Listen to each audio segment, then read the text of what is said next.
Bom dia, bom dia. Muito bom poder estar com você nessa manhã. Hoje, quarta-feira, dia 29 de março, tema de hoje, a mulher no deserto. Como você sabe, hoje, quarta-feira, é dia do nosso vídeo gravado, mas aqui estamos para juntos darmos a palavra de Deus. E vamos estar estudando exatamente esse tema, que fala sobre a mulher no deserto. Então, pega a sua Bíblia, pega a sua lição e bora estudar a lição, vamos aprender mais da palavra de Deus nessa manhã dentro da nossa lição da Escola Sabatina. Se você já é inscrito no canal, parabéns, Então, deixa aí o seu gostei ou não gostei aqui embaixo, tem a mãozinha, nos ajude aí dessa forma. Se você não for inscrito, então se inscreva, aqui embaixo tem um botão escrito inscrever-se, é só você clicar e você vai fazer parte aí do nosso canal também, nos ajudando assim a fazermos com que nós alcancemos mais e mais pessoas aqui dentro do YouTube. Compartilhe esse vídeo para mais pessoas e vamos juntos, então, aprender mais da palavra de Deus.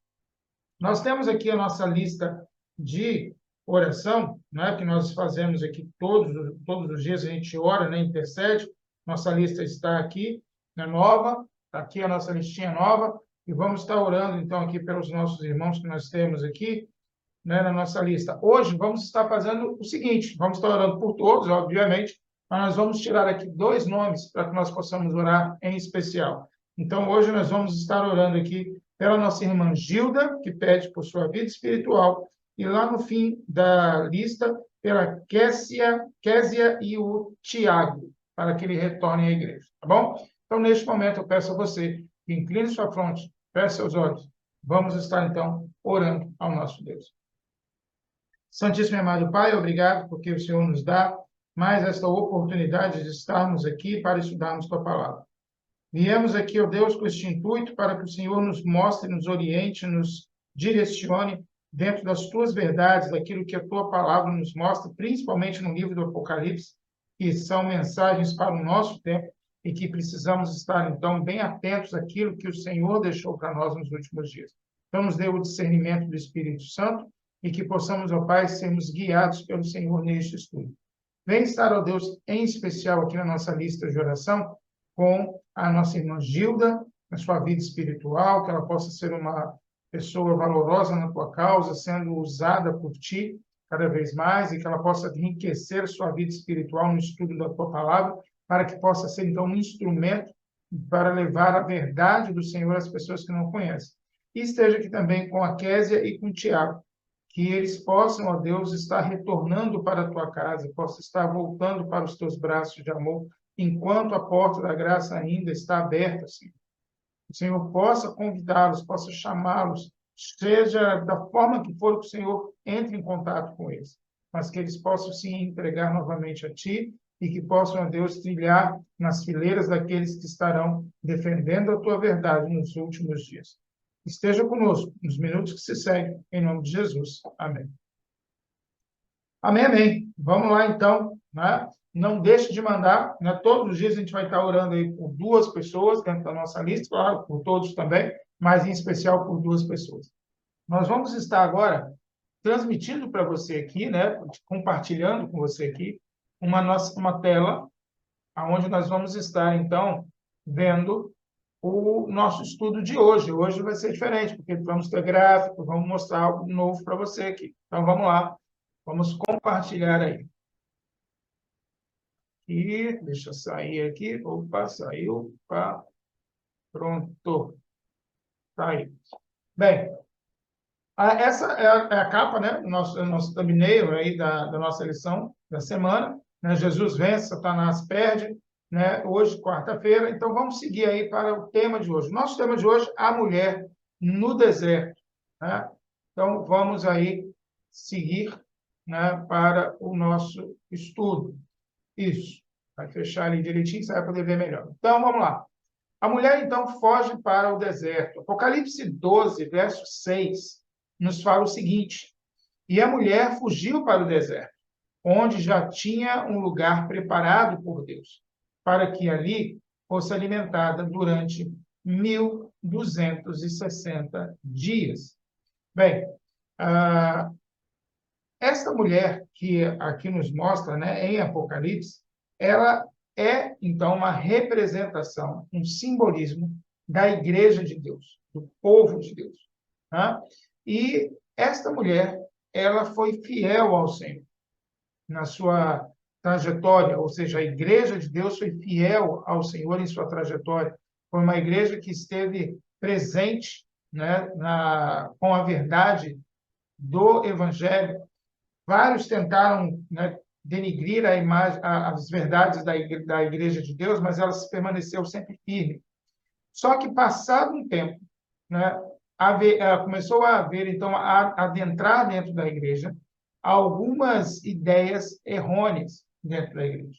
Mas ela toma o seu clímax exatamente nesse período aqui, nesse período de 1260 dias. Né? Se você, por exemplo, buscar lá em Apocalipse não, em Daniel, capítulo 7, verso 25, você vai ver ali um período de tempo chamado de tempo, tempos e metade de um tempo. Né? Em algumas traduções está um tempo, dois tempos e metade de um tempo. Mas, enfim, o que representa isso? Tempo significa um ano, dois tempos, 2 anos, metade de um tempo, né? São metade de um ano, ou 6 meses. Né? E aí você tem, então, um período, se você for somar ali 30 vezes, né, um ano, ou 12 meses. No caso, sempre lembrando que nessa contagem, usa-se a contagem do mês judaico, que é de 30 dias e não de 31, né, ou 28, né, que nós temos aqui. Então, você tem um período de 360 dias. Então, 2 tempos mais 720 dias. Né? E metade de um tempo, ou seja, 6 meses. Né? Então, você tem ali mais ali metade, em torno de 180 dias.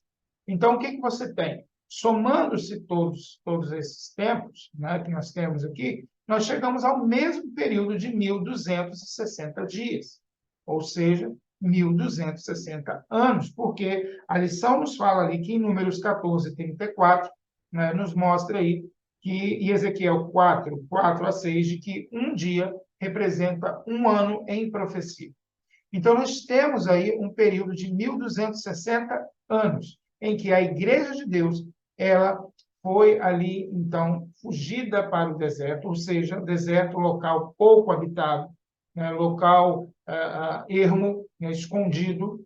Né? Então, a mulher foi para esse local para que ela pudesse, então, permanecer ali sem que Satanás pudesse destruir a mulher. Porque ele tenta destruir a Jesus Cristo, mas ele não consegue. E quando ele não consegue destruir a Cristo, então ele vai agora para, né, tentar destruir a mulher, né, que é a igreja. Só que aí, então, ela foge para o deserto. E como que isso acontece? Na sequência, aí, em Apocalipse 12, verso 14, nos fala: e foram dadas à mulher 2 asas da grande águia, para que voasse para o deserto e ao seu lugar, onde é sustentado por um tempo, tempos e metade de um tempo, né? Fora da vista da serpente. Então, aqui também você tem essa mesma expressão que você vê em Daniel, né? De tempo, tempos e metade de um tempo. Né? E a mulher, então, ela vai exatamente para esse local, né? Para que ali ela fosse sustentada, né, por Deus durante esse período. Né? E, na sequência, versos 15 e 16, nos fala: e a serpente lançou da sua boca, atrás da mulher, água, como um rio, para que, pela corrente, a fizesse arrebatar. O que significa isso? A água significa povos, multidões, nações. Então, o que ele fez? Ele fez com que as nações pudessem perseguir, os povos pudessem perseguir a essa mulher, ou seja, a igreja. Então, esses povos eles foram indo de encontro à igreja, para tentar destruir a igreja, para tentar acabar com a igreja. Quando que foi isso? Nesse período de 1260 dias, ou tempos e metade de um tempo. E aqui, no verso 16, né, fala: e a terra ajudou a mulher, e a terra abriu a sua boca, e tragou o rio, que o dragão lançara da sua boca.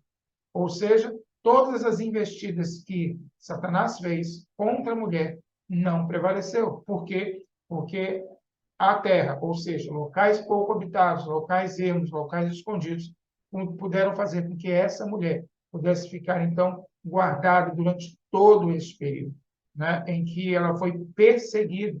Foi o período chamado aí de Santa Inquisição, onde houve a Santa Inquisição, né, o período onde nós temos aqui num gráfico, e vai mostrar aqui para você direitinho, que vai falar sobre o período de supremacia papal. Então, vamos aí para o nosso gráfico. Quando que começa esse período? Começa no ano 538, né? Quando, então, há o decreto de Justiniano, que era o imperador, e Justiniano, ele, imperador, né, romano, ele coloca, então, aí que o Papa seria o cabeça de todas as igrejas, ou seja, todas as igrejas estavam submissas a Papa. E aí, então, há esse decreto de Justiniano, fazendo com que se haja, né, esse período de supremacia papal. E ele, então, dura aí, durante a história, 1.260 anos, exatamente o tempo em que nós vemos aqui na profecia.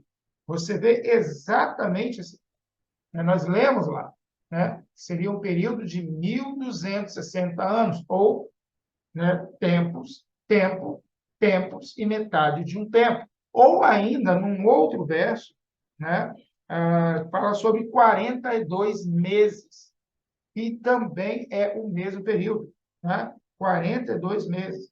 Se você pegar 42 meses e multiplicar por 30, você vai chegar a 1.260 dias, ou seja, 1.260 anos. Então, nós estamos falando do mesmo período, né? Nos três versos aí. Em Daniel, em Apocalipse, fala sobre isso, né? Onde nós lemos agora, Apocalipse 12, 6, e também em Apocalipse 11, 2 e 3. Então, você tem exatamente esse período, né, de tempo, que representa exatamente o mesmo período que foi o período chamado período de supremacia papal. E ele termina quando? Ele termina no ano de 1798, né? Exatamente nesse período, né, aí, né, de 1.260 anos, começa em 538 e vai a 1798. E o que acontece em 1798?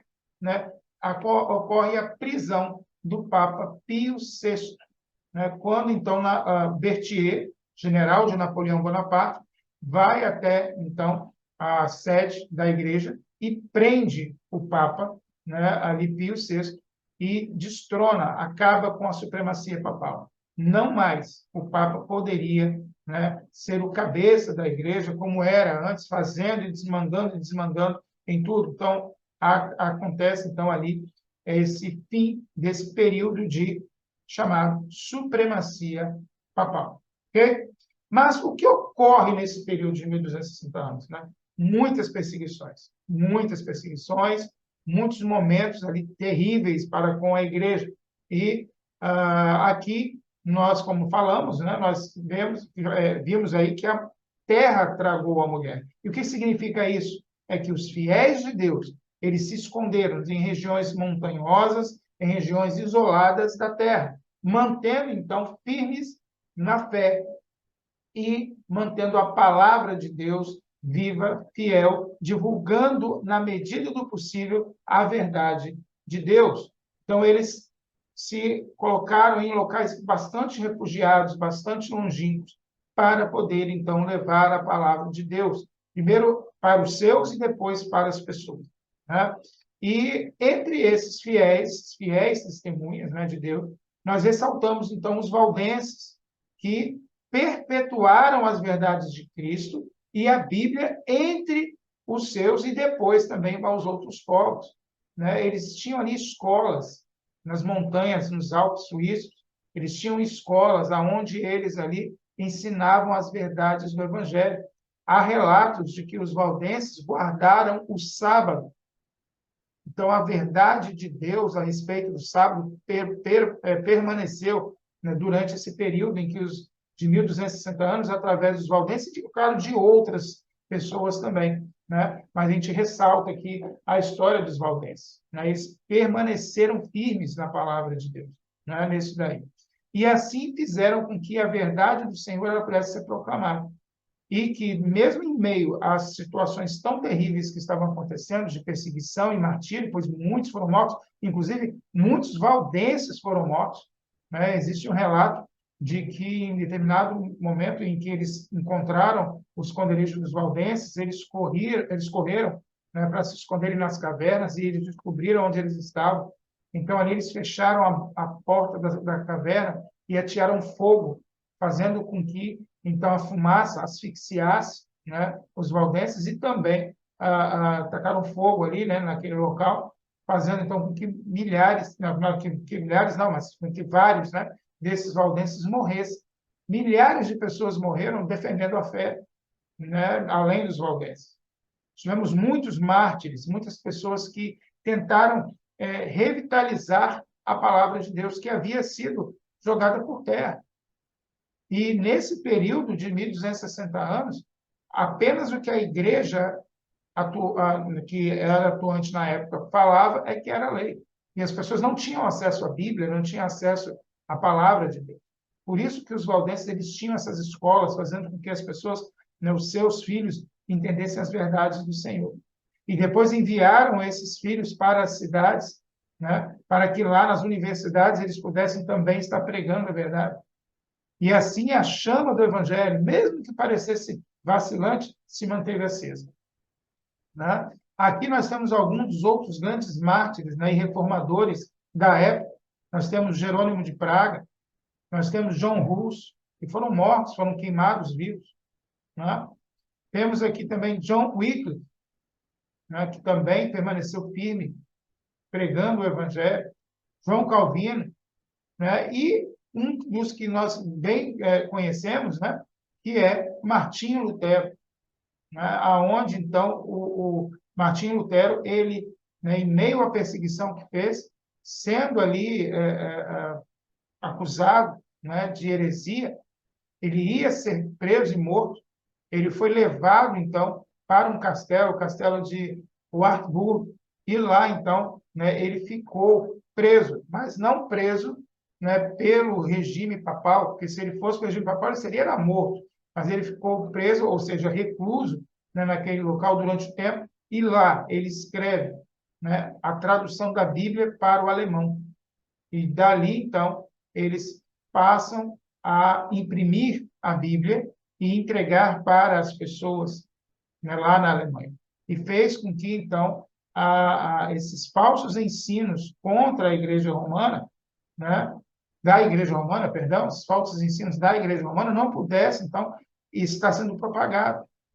E assim, Martim Lutero ele é um dos baluartes da verdade do Senhor, né, fazendo com que a verdade de Cristo prevalecesse nesse período de 1260 dias, ou 1260 anos, em que a igreja, né, ou a mulher, ela fugiu para o deserto, ou seja, ela estava reclusa, né, em locais, né, longínquos, né, não habitados ou pouco habitados, para que assim, então, ela pudesse permanecer viva e com a verdade ainda sendo passada de geração em geração.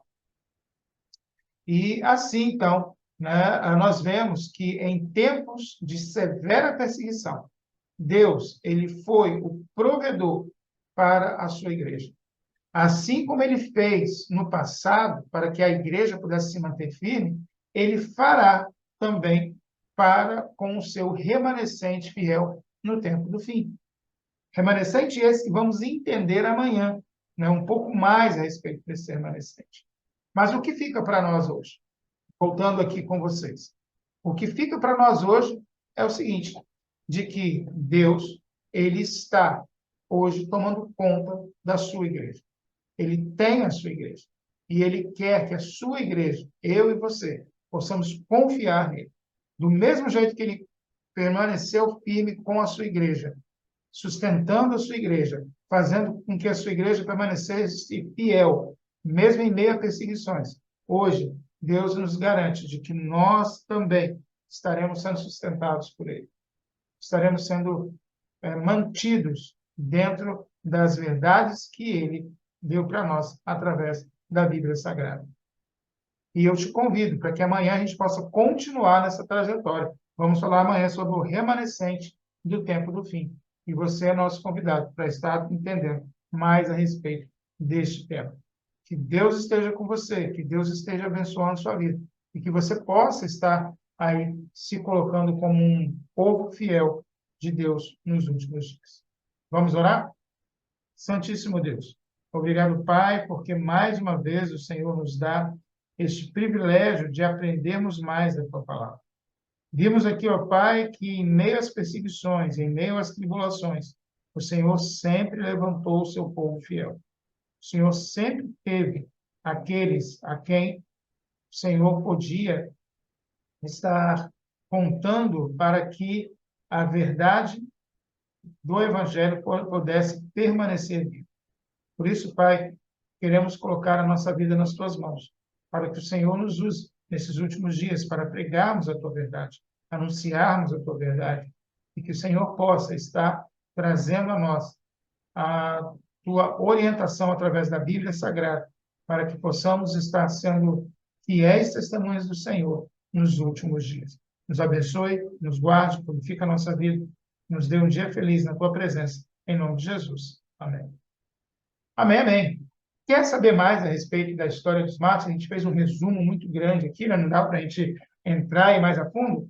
É só você ler o livro O Grande Conflito. Aqui você tem toda a história dos reformadores, do período de 1.260 dias de perseguição, ou 1.260 anos de supremacia papal.